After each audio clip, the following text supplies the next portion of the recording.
GST வரி குறைப்பின் மூலம் சாமானிய மக்களின் வாழ்க்கை தர உயர்வுக்கு வழிவகுத்த பிரதமர் மோடிஜிக்கு தமிழக மக்கள் சார்பில் நெஞ்சார்ந்த நன்றிகள். தொழில்துறை வல்லுநர்கள் பிரிவு, தமிழக பாஜக. No compromise. உங்க சைடுலயும் எங்க சைடுலயும். It's a GT promise. GT Holidays, South India's #1 travel brand.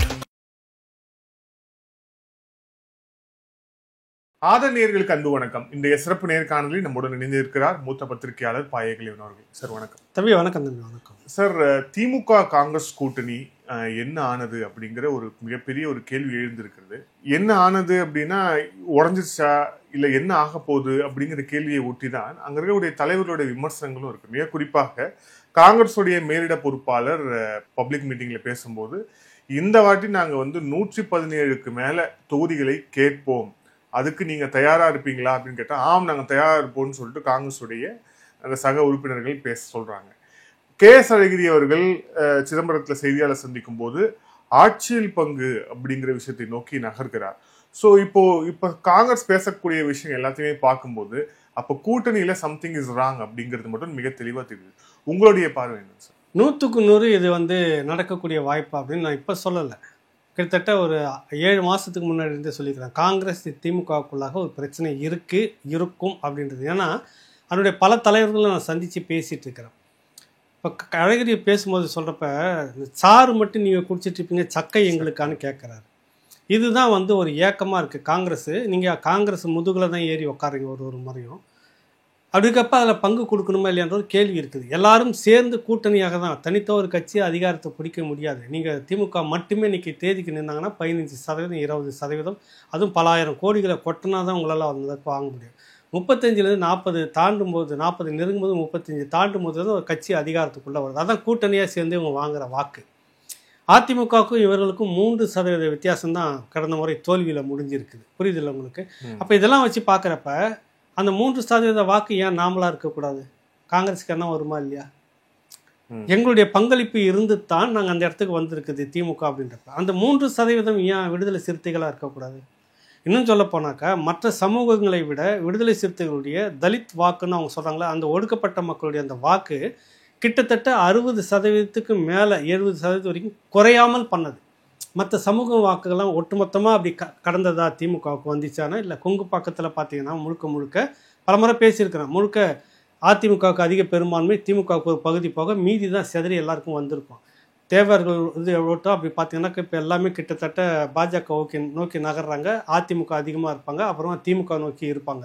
ஆனால் திருமாவளவன் அவர்களுடைய அந்த சமூகம் சார்ந்த அந்த ஓட்டு அப்படியே போனது திமுக. இப்போ அவங்க ஏன் ஆட்சியில் பங்கு கேட்கக்கூடாது? என்ன இருக்குது? அவங்க கேட்க போகிறதுல நாங்கள் கேட்க மாட்டோம்னு சொல்லிட்டாங்க, அது வேறு விஷயம். காங்கிரஸுக்கு அந்த எண்ணம் ரொம்ப காலமாகவே இருக்குது. இப்போ அது எப்படி அவங்களுக்கு அந்த கோபம்னா, காங்கிரஸ் ஆட்சி இருந்தபோது இந்த டெல்லியில் உட்காந்துக்கிட்டு என்ன விதமான அழுத்தம் கொடுத்தீங்க, எவ்வளவு துறைகளை வாங்கினீங்க, எப்படிப்பட்ட முக்கியமான துறைகளை கேட்டு வாங்கினீங்க.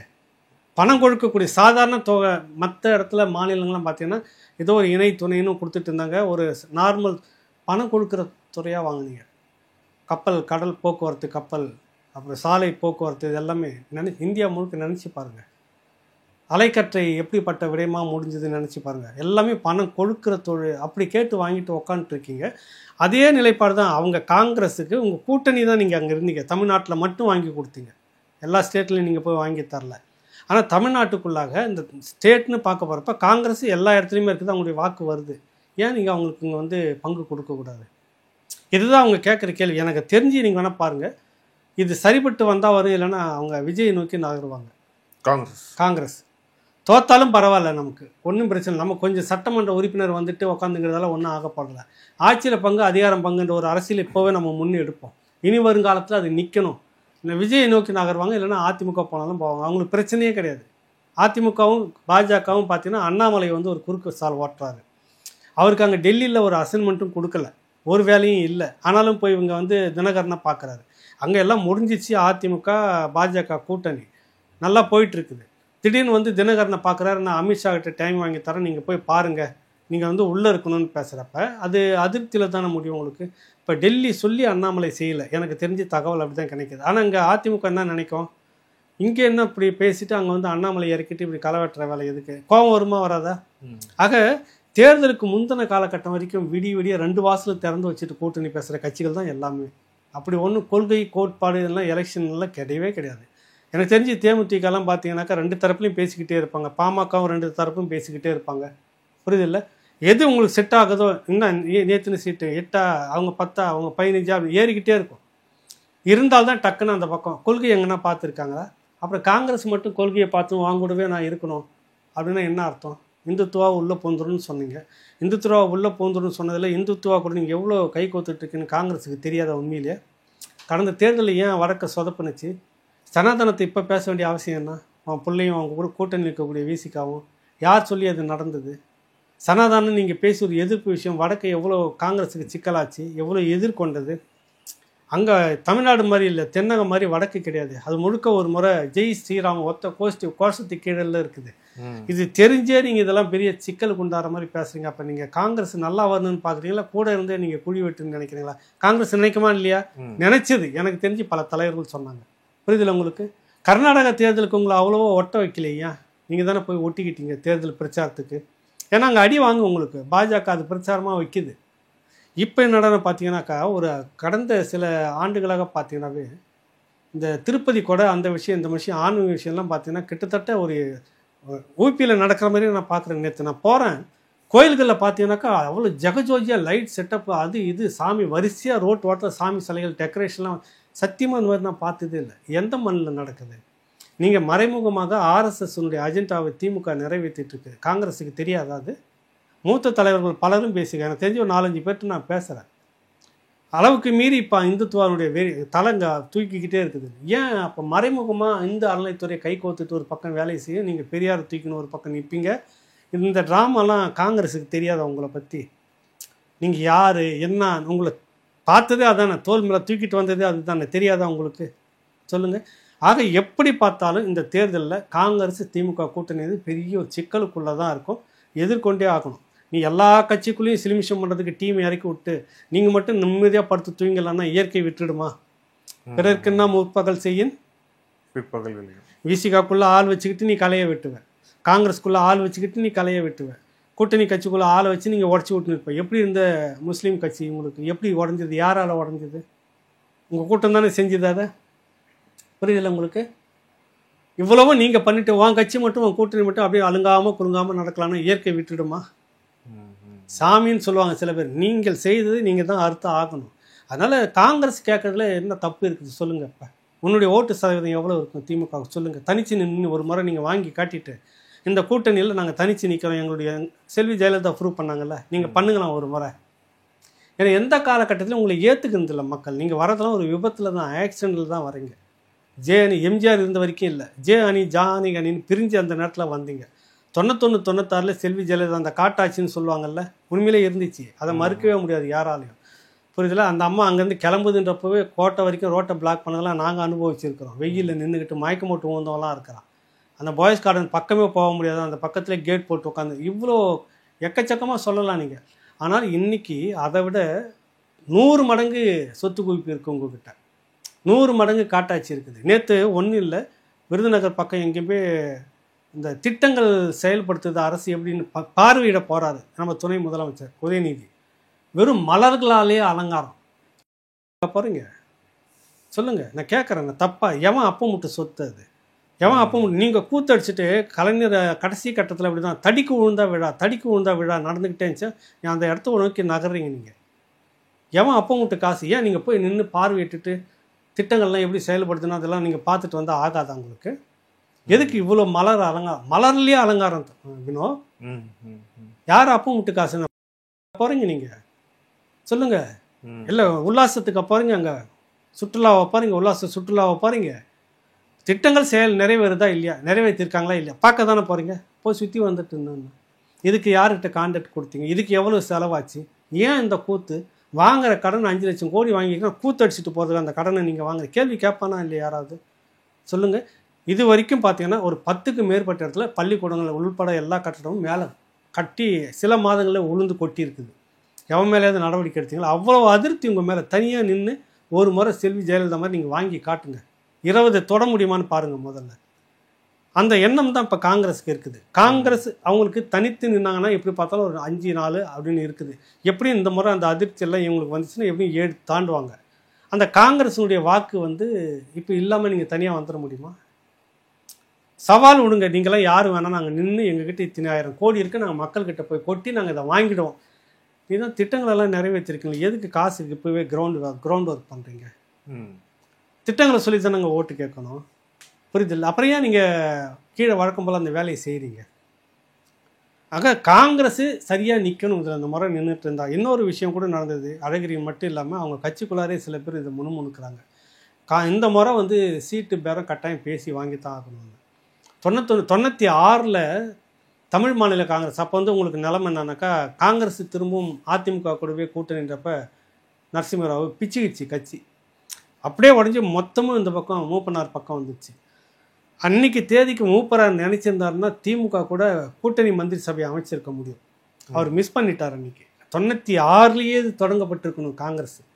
அது காங்கிரஸ் மூப்பனார் காங்கிரஸோ இல்லை இந்திரா காங்கிரஸோ அது வேற. அன்னைக்கு உடஞ்சது, திரும்ப ஒன்றா சேர்ந்துட்டாங்க. ஆனாலும் அன்னைக்கு நிலைமைக்கு அதுதான் காங்கிரஸ், தமிழ் மாநில காங்கிரஸ் தான் ஒட்டுமொத்தமாக அந்த அதிருப்தியில் வெளியில் வந்துட்டாங்க. நரசிம்மராவ், இந்த அம்மா ஜெயலலிதா, இந்த 91-96 அந்த அராஜகம்லாம் சேர்ந்து அப்படியே வந்துருச்சு. அன்னைக்கே மிஸ் பண்ணிட்டாங்க காங்கிரஸ் கட்சி. இப்போ என்னாச்சு? 2006 2011 இப்போ எத்தனை வருஷம் ஆச்சு? 96 எத்தனை வருஷம் வந்துருக்குது? 25 வருஷத்துக்கு மேலே ஆயிடுச்சு. இல்லை, நீங்கள் 96 அந்த புடியை பிடிச்சிட்டு இருக்கணும். அன்றைக்கி திமுகவுக்கு செல்வாக்கு இல்லை, முழுக்க இவங்களுக்கு தான் செல்வாக்கு இருந்தது. அவங்க தான் எதிர்கட்சியாக இருந்தது உங்களுக்கு தமிழ் மாநில காங்கிரஸ். புரியல உங்களுக்கு? மூப்பனார் அணி பேருக்கு இருந்துட்டு அன்றைக்கி இதே போல் தான் நீங்கள் அப்படியே சோக்காக வச்சுருந்துட்டு அவங்க கேட்கறதெல்லாம் செய்து கொடுத்துட்டு வாரியம் அப்படி இப்படின்னு பண்ணி கொடுத்துட்டு நீங்களே உட்காந்துக்கிறீங்கன்னா எத்தனை காலத்துக்கு இப்படியே நாங்கள் உங்களை முதுகில் சுமக்கணும்? கேள்வி வருமா வராதா? இப்போ இருக்கக்கூடிய டீம் சிதம்பரமும் பேசினார். 1967 என்னைக்கு உங்ககிட்ட இந்த ஆட்சியை விட்டோமோ அதுக்கு பிறகு அந்த கூட்டணிகள் இருந்து எங்களுக்கு அப்படி ஒரு ஏக்கம் இருந்தது, கூட்டணி மந்திரி சபைன்றது. ஆக இந்த முறை கட்டாயம் திமுகவில் கூட்டணி மந்திரி சபை தான் இருக்கும். கம்யூனிஸ்ட்டுகளும் வந்து தோழர் வீரபாண்டியன் பேசியிருக்கிற ஞாபகம் இருக்குதுங்களா உங்களுக்கு? அதிக தொகுதியை வந்து நாங்கள் கேட்போம். கேட்கறதுல ஒன்றும் முரண்பாடெல்லாம் கிடையாது. அது கேட்கறது ரைட்டு தான். இப்போ கம்யூனிஸ்ட்டுகளுக்குன்னு ஒரு இது இருக்குதுல்ல, கம்யூனிஸ்ட்டுகளுடைய ஒரு பேரால தான் திமுக இருக்குது. அப்போ 6, 6, 6, 10, 20 அந்த மாதிரி இந்த முறைலாம் நீங்கள் அந்த மாதிரி பண்ணவே முடியாது. நீங்கள் அந்த மாதிரி பண்ண முடியாது. விசிகா வேணால் விட்டு கொடுத்துட்டு போகலாம். கம்யூனிஸ்ட்டுகள் வந்து இந்த மாதிரி கொஞ்சம் கூட ஏறி வாங்கணும்னு தான் தோழர்கள் பேசிகிட்டு இருக்கிறாங்க. புரியுதுல உங்களை? நாங்கள் எத்தனை காலத்துக்கு இதுக்குள்ளாரவே நிற்போம் அப்படின்ற கேள்வி இருக்குது.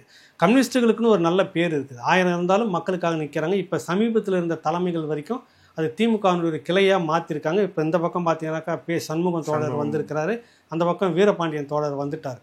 அவங்களாம் எப்படிப்பட்டவங்கன்னு நல்லாவே தெரியும். குறிப்பாக வந்து பார்த்தீங்கன்னாக்கா உழைக்கும் மக்கள் மத்தியில் இருந்துட்டு வேலை செய்துட்டு இருந்தவங்க கடுமையாக. மற்ற தலைவர்கள் வந்து வேலை செய்திருந்தாலும் கூட அதிகாரத்தோடு ஒட்டிக்கிட்டாங்க. மனசு நோகக்கூடாது, நோகாமல் பார்த்துக்கணும் கோபாலபுரத்தை அப்படின்னு இருந்துட்டு இருந்தாங்க. இவங்க அப்படி கிடையாது. என் கட்சி, என் வளர்ச்சி, என்னுடைய இயக்கத்தை சார்ந்தோடைய கோரிக்கை. அவங்க அதை தான் பார்க்குறாங்க அவங்க. அதனால தான் அடிக்கடி சண்முக தோழருடைய குரல்கள்லாம் பார்த்தீங்கன்னா நம்ம கடுமையாக தான் வருது, சரியான விமர்சனங்களாக வருது. வீரபாண்டியன் தோழரும் அதுதான், நாங்கள் கேட்கறதுல ஒன்றும் தப்பு இல்லை, கேட்போம், அதுன்னு இப்படியே தான் இருக்கணும் அப்படின்றது ஒன்று நிலைப்பாடு இல்லைலாம் பேசியிருக்கிறாங்க. கரெக்டுங்களா? ஆக இந்த முறை திமுக கூட்டணி நீங்கள் அவ்வளோ ஒன்றும் நிம்மதியாலாம் உட்காந்துக்கிட்டு வழக்கம் போல் ஏதாவது கொடுத்து சரி கட்டலான்றதுலாம் இந்த முறை நடக்காது. நீங்கள் ஒரு முறையும் ஏதாவது கொடுத்து சரி கட்டணுன்றது தான் ஓட்டிகிட்டு இருக்கீங்க. ஆனால் இன்னும் 2 கட்சிகள் எங்களுடைய கூட்டணிக்கு வரும், அதுக்கான தயாரிப்புகளை தான் நாங்கள் பண்ணிட்டு இருக்கிறோம் அப்படின்ட்டு திமுக எம்பிகள் மத்தியிலான கூட்டத்தில் முதலமைச்சர் பேசுகிறார். இன்னும் 2 கட்சிகள் உள்ள விஜய் வேணா வரலாம். விஜய் இங்கே உருவாக்கத்தில் நீங்களும் ஒருத்தருன்ற மாதிரி தான் எனக்கு சந்தேகம் ஓடிட்டு இருக்குது. விஜய் தான் உங்ககிட்ட வந்தால் வர்றதுக்கு வாய்ப்பு இருக்குது. வேறு யார் வருவாங்க? நீங்கள் கணக்கு போடுங்க. இன்னொருத்த அரசியலில் நீங்கள் இருக்கிறீங்க. இப்போ யார் வருவாங்க? சீமானும் விஜயம் வருவாரா? இல்லை தேமுதிக சொல்லியிருக்கலாம் இல்லையா, பாமக சொல்லியிருக்கலாம். தேமுதிக பாமக அது ஆல்ரெடி அந்த பக்கம் பேச்சுவார்த்தை நடத்திங்கன்னா திமுக 2ல் எது பெஸ்ட்டோ அந்த பக்கம் போயிடுவாங்க. 2 பேர் நிலைப்பாடும் அதுதான். அவங்கள மூலம் என் கட்சியை நான் தக்க வச்சுக்கணும், இருக்கிற சட்டமன்ற உறுப்பினர் நான் குறைச்சிக்கக்கூடாது. அது அவங்க அரசியலாக பண்ணுறாங்க, அது வேறு விஷயம். அந்த 2 கட்சியும் இந்த பக்கமாக அந்த பக்கமாக இருக்குது. அந்த 2 கட்சி உங்கள் பக்கம் வந்துடுச்சுனாக்கா சாக போகிறப்ப சங்கரன்றப்ப அந்த 2 கட்சியும் வாங்கிட்ட வந்து சேரும். உனக்கு இந்த முறை என்ன எதுன்றது இருக்குது. கூட்டணி மட்டுமே வெற்றியை கொடுத்துடலாம் இல்லை, பல நேரத்தில் பல கூட்டணிகள்லாம் போயிருக்குது. மக்கள் நல கூட்டணியை விட பெரிய நல்ல கூட்டணி வந்துச்சா? எவ்வளோ வந்தது உங்களுக்கு? உண்மையிலேயே மக்கள் நல கூட்டணியை விட நல்ல கூட்டணியான இருந்தது அன்றைக்கி? தேரவே இல்லையே உங்களுக்கு. மக்கள்கிட்ட அதிருப்தியை வச்சுன்னு நீங்கள் 100 பேரை அங்கே உள்ளே சேர்த்துட்டா கூட உங்கள் கூட சேர்ந்ததுக்காக தேமுதிகவும் அடிவாங்க, பாட்டாளி மக்கள் கட்சி அடிவாங்க. நான் வேணால் இன்றைக்கி குறித்து வைக்கிற சொல்லுங்கள், வெற்றி வராது, நிச்சயமாக வெற்றியே வராது. இந்த முறை மரணடி உங்களுக்கு இருக்குது. மக்கள்கிட்ட அதிருப்தி இருக்கவங்க, நீங்கள் முதல்ல அதை போய் சரி பண்ணுங்கள். தேர்தல் எடுக்கிறப்ப தான் ஆசிரியர்களை பார்த்தா ஓடி கட்டி தழுவுற, மருத்துவர்களை பார்த்தா ஓடி கட்டி தழுவுறீங்க. கோரிக்கை வச்சு போராடிட்டு இருக்கிறவங்களாம் போட்டு இது வரைக்கும் நசுக்கி நின்றுட்டு இப்போ தான் அள்ளி அள்ளி வீசுறீங்க. 1000 ரூபாய் உங்களுக்கு தெரியாத உன் கவர்மெண்ட்டும் உங்கள் எம்ப்ளாயிஸும் உன்னுடைய அதிகாரி தான் இருந்துட்டு இருக்கிறாங்க. சில குளறுபடிகள்லாம் நடந்துச்சு, விரைவில் நாங்கள் எல்லோருக்கும் கொடுத்துருவோன்னா என்ன கதை? 4.5 வருஷமாக 1000 ரூபாய் வந்தோடனே கொடுத்துட்டு தகுதியுடைய பெண்களுக்குத்தான்னா அப்போ மற்றவங்கள தகுதியை பற்றி நிர்ணயிக்க நீங்கள் யார்? குடும்ப பெண்கள் அப்படின்ற தகுதிக்கு நிர்ணயிக்கிறதுக்கு நீங்கள் யாருன்ற கேள்வி வந்துச்சா இல்லையா? இன்றைக்கி வந்தாங்கல்ல, கொடுத்து விட்டு இப்போ நேரத்தில் எல்லாத்தையும் தெருவுக்கு தெருவு நின்றுட்டு பந்தல் போட்டுட்டு மனு கொடுங்க வாங்க, கவர்மெண்ட் அடுத்தது வந்துச்சுன்னா கட்டாயம் உங்கள் வீட்டுக்கு வந்துடும். எவ்வளவு மூளை செலவு செய்கிறீங்க மக்களை, எவ்வளோ மக்களுக்கு தெரியாத அதெல்லாம். இந்த அதிருப்திகள் நிறைய இருக்குது. இது வரைக்கும் சமூக சேவர்கள் இருக்கு, எத்தனை பேர் கொலை செய்யப்பட்டிருக்காங்க. ஆற்று மணல், கடல் மலை எல்லாம் எவ்வளோ போயிட்டுருக்குது.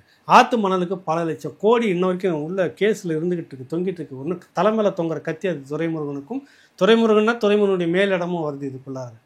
அதிகாரி உச்ச அதிகாரியாலிருந்து IAS அதிகாரி, தலைமை அதிகாரி உட்பட வாக்குமூலம் கொடுத்ததெல்லாம் அமலாக்கத்துறையில் இருக்குது. இதெல்லாம் மக்களுக்கு தெரியாதா? இவங்க கொள்ளை அடிக்கிறதுலாம் தெரியாதா? எப்படி இது வந்தோடனே கூட்டணி வந்துருச்சான் உடனே இவங்க எல்லாருமே மக்கள்லாம் ஓட்டு போட்டுருவாங்களா? எப்படி போடுவாங்க அதை? நீ அரசு ஊழியர்கள், ஆசிரியர்கள், மருத்துவர்கள் கொரோனா காலகட்டத்தில் வேலை செய்த மருத்துவருக்கான இது இன்ன வரைக்கும் நீங்கள் செய்யலை, போராடிட்டு இருக்கிறாங்க. புரியுதுல உங்களுக்கு? முதல் வாய்ப்பை அவங்களுக்கு கொடுத்து பணி நிரந்தரம் பண்ண இன்ன வரைக்கும் பண்ணலை. எதை நீங்கள் செய்து முடிச்சிருக்கிறீங்க? பழைய உங்களுக்கு எப்படி நீங்கள் பழைய ஓய்வூதிய திட்டம் ரொம்ப ரொம்ப மோசம்.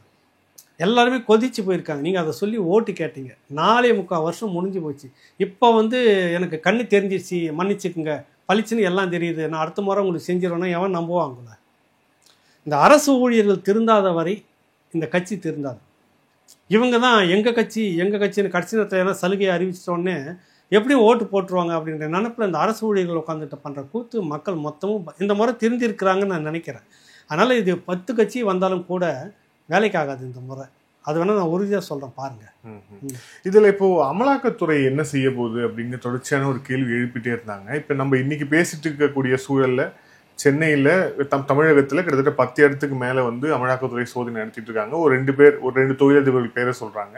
இருந்தாலும் அவங்க பேக்ரவுண்ட் என்னென்னு இன்னும் முழு தகவல் வரல. இப்போ இருக்கிற சூழலில் இப்போ டாஸ்மாக் தொடர்பான ஒரு மேல்முறையீடு வழக்கு அமலாக்கத்துறை தொடர்பாக தடை ஏற்கனவே இருக்குது. அந்த வழக்கு அடுத்த வாரம் விசாரணைக்கு வருது. அதில் அமலாக்கத்துறை நாங்கள் பதில சொல்கிறோம்னு சொல்லியிருக்கிறாங்க. ஸோ இப்போ அதில் ஸ்டே வெக்கேட் ஆச்சுன்னா மீண்டும் அந்த அமலாக்கத்துறை டாஸ்மாக் வழக்கை எடுப்பதற்கான வாய்ப்புகள் அதிகமாக இருக்குது அப்படிங்கிறத பார்க்குறோம். இந்த தேர்தலை ஒட்டி இந்த விஷயங்கள் வேகம் எடுக்குதுன்னு பார்க்கலாமா, இல்லை இதுக்கு பின்னாடி ஏதோ முக்கியமான விஷயம் இருக்குன்னு நம்ம புரிஞ்சுக்கலாமா? தேர்தலை ஒட்டி இல்லை, இப்போ மற்ற மாநிலங்களில் நடந்த மாதிரி தான் இங்கேயும் நடக்குது. அதனுடைய ப்ராசஸ் அப்படி தான் வந்துக்கிட்டே இருக்கும். அது இப்போ எடப்பாடி டெல்லிக்கு போனார் தெரியுங்களா?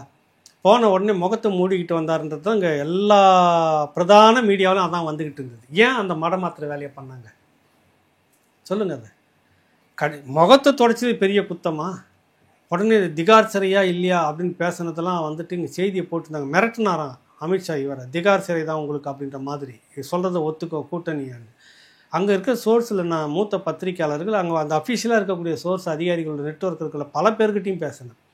பிரச்சனையே இந்த பிரச்சனையை தான் பிரதானமாக பேசியிருக்காங்க. 5 விடயங்களை பேசியிருக்காங்க. போதை மருந்து கடத்தல் வழக்கா அப்படியே இருக்குது, அது என்ன ஆச்சு அப்படின்றது தான் பேசியிருக்காங்க.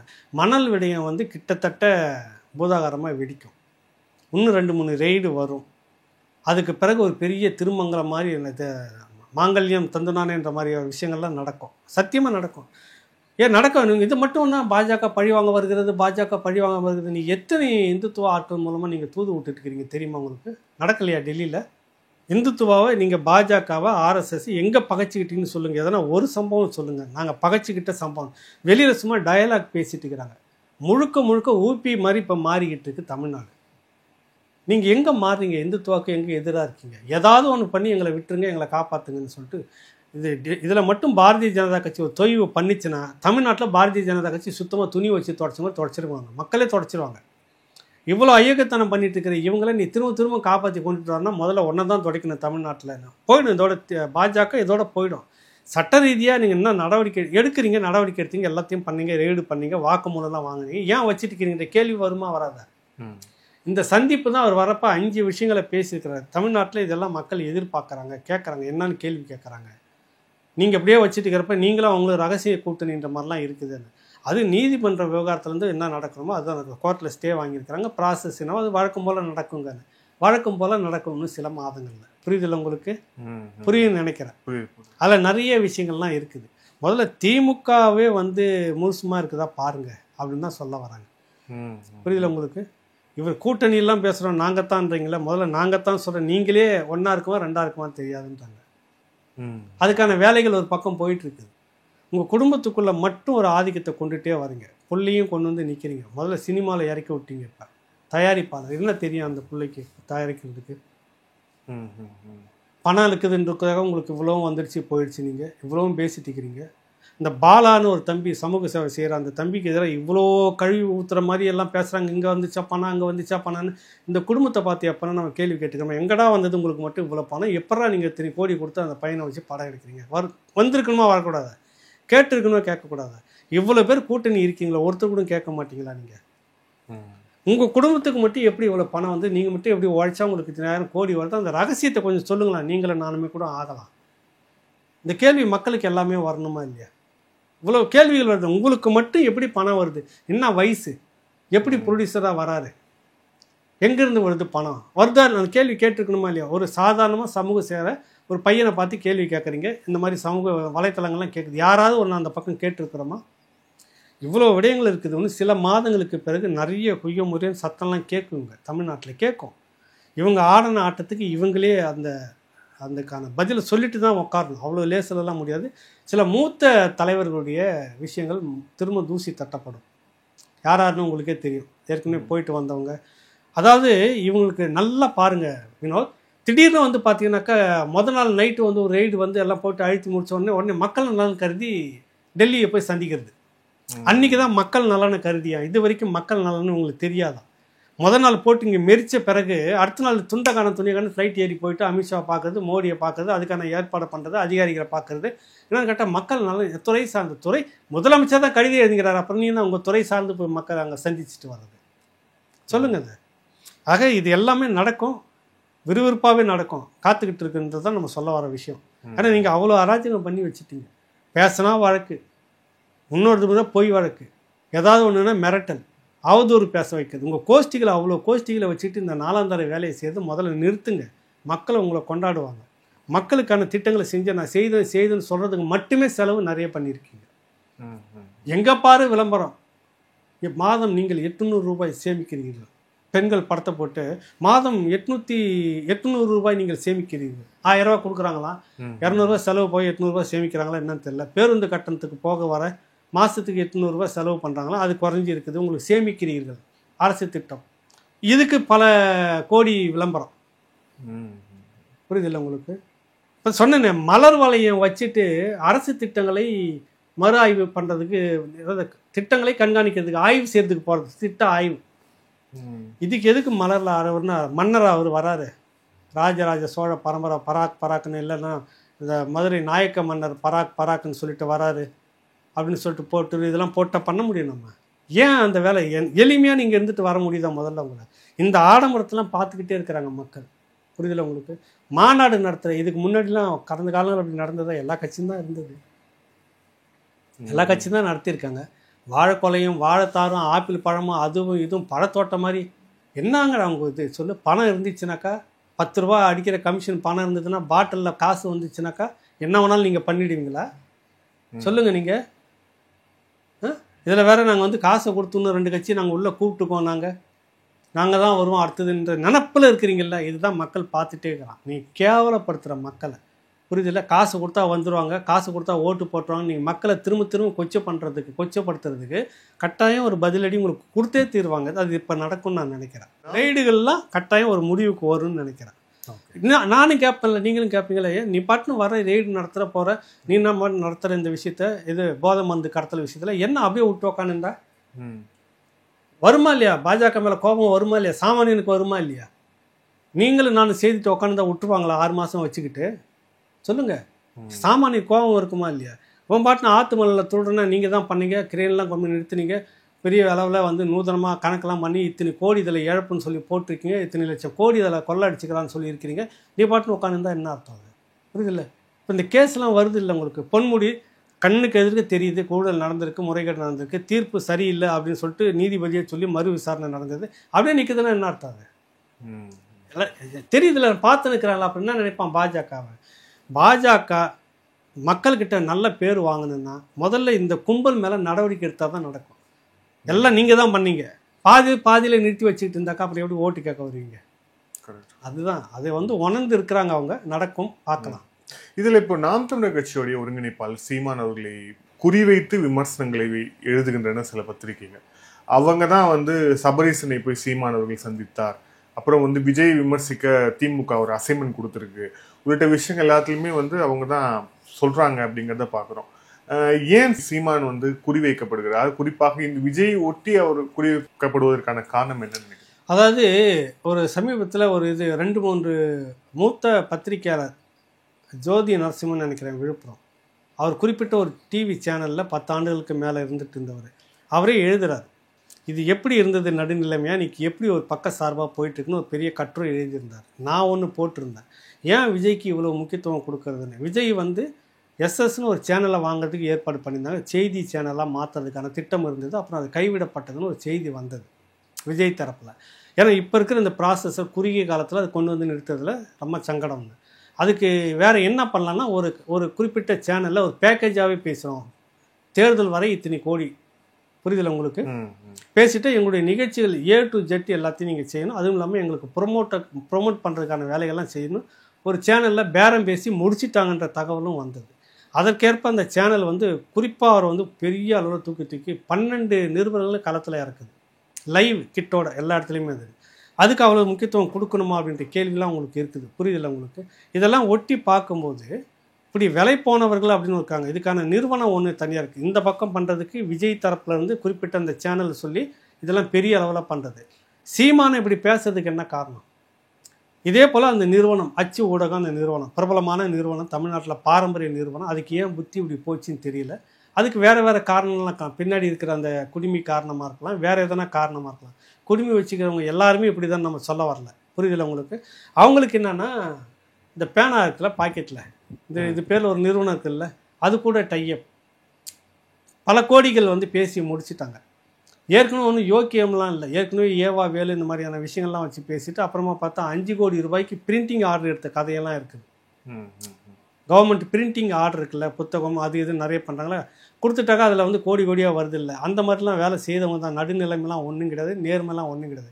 அவங்க வந்து ஒரு கட்சி தலைவர், என்ன பேசணும் என்ன பேசக்கூடாது, நாட்டுக்கு ஒரு நன்மையும் பேசாத ஒரு கட்சி யோக்கியமான கட்சின்னு தூக்கிட்டு வரீங்களா? எப்படிப்பட்ட ஊடகம், எப்படிப்பட்ட அச்சு ஊடகமாக இருப்பீங்க, எவ்வளோ அயோக்கியத்தனமான ஆட்களாக இருப்பீங்க.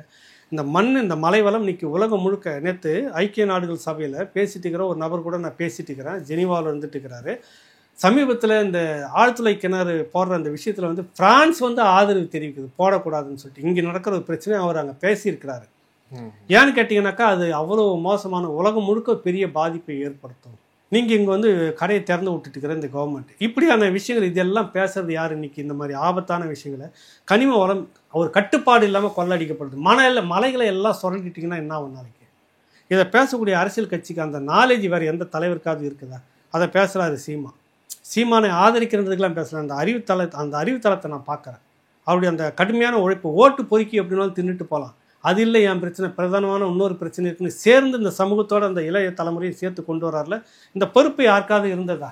49 தொடர்ந்து திமுக இப்போ தான் சுற்றுச்சூழல் சூழலில் ஆரம்பிக்கிறேனே, உன் கட்சிக்குள்ளாரன்னா உன் யோகியதை இத்தனை வருஷம் எப்படி இருந்திருக்குது?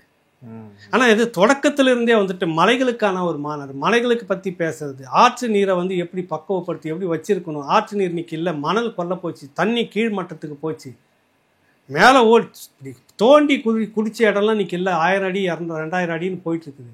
இதுக்கெல்லாம் காரணம் என்னன்னு பேசக்கூடிய அந்த அறிவியல் அரசியல் இல்லைன்னா நீ எல்லாம் என்ன மனுஷன்?